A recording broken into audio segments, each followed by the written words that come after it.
गंजाम जिले में दिनकू दिन चोरी डकायती राहजानी दिनकू दिन बढ़ुवा बेले भंजनगर पुलिस को मिली आउ एक बड़ सफलता। गतकाली कौनसी सूत्रु खबर पाई रात्र 11 घंटा समय एसआई समीर कुमार सेठी नेतृत्व में भंजनगर थाना पुलिस कर्मचारी माने चकरा विषय छक निकट में जानवाहन जांच करुले। से समय दुईटी मोटरसाइकेल रे 4 जन व्यक्ति कंधमाल पटु आसुवा बेले पुलिस को देखि से कंधमाल आड़कू फेरी पलाइबाकू चेष्टा करबा सह पुलिस को अश्लील भाषा गाड़ीगुलज करथिले। पुलिस सेमानंकू पीछा करी भंजनगर ब्रिज निकट रे अटकाइथिले। 4 जनकू सेमानंको मोटरसाइकल सह धरा जाइथिला। सही समय भोला नाहक एक पिस्तल देखाई पुलिस दल को प्राणरू मारिथिबाकू धमक देथिले। बहु कष्टरे पुलिस तांको काबू करथिला एवं तांको निकटरू अपराध पाई व्यवहृत अस्त्र जबत करा जाइथिला।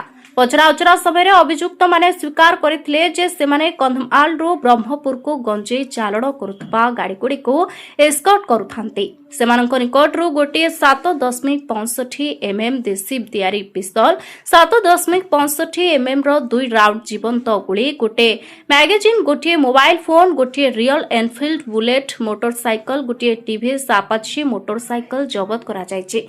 अभियुक्त माने हेले कवि सूर्यनगर थाना अंचलर कवि सूर्यनगर थाना अंचलर बिलाससेन स्वाई भूत सरंगीर बंशीधर विषयी, कोदाल अंचलर भोला नाहक बेगुनियापड़ा थाना भाविनीपुर भागीरथी गौड़ गंजाम एसपी निर्देश क्रमे गंजाम जिलार विभिन्न स्थान में अपराधी मानक कड़ा नजर रखा। आज एक प्रेस विवृत्ति भंजनगर एसडीपीओ दीपक कुमार मिश्र सूचना देछन्ते। प्रेस विवृत्ति सूचना देबा परे समस्त अभियुक्तों को कोर्ट चालाण करा जायछि। Bhanjanagar Purushottam Mahapatra report news today Odia. आपण माने जानि छथि गंजाम जिलार आरक्षी अधीक्षक सार निर्देश रे भंजनगर थाना निरंतर भाव में बेआईन बंदूक जो मैंने रखुंट बेआईन बंदूक धरिक विभिन्न अपराध संश्लिष्ट होती विरुद्ध रे भंजनगर थाना निरंतर क्रैकडाउन गोटे अभियान चली संक्रांत में आगुरी आम विभिन्न प्रकार बंदूक जबत करूँ। भंजनगर थाना जो आईआईसी अच्छा श्री जीवनानंद जेना और टीम मेंबर्स माने गंजाम एसपी साहब निर्देश को पालन करी आउ गोटे बेआईन बंदूक धरी अपराध संश्लिष्ट रोकता गोटे अपराधिक गैंग मेंबर्स मान धरी।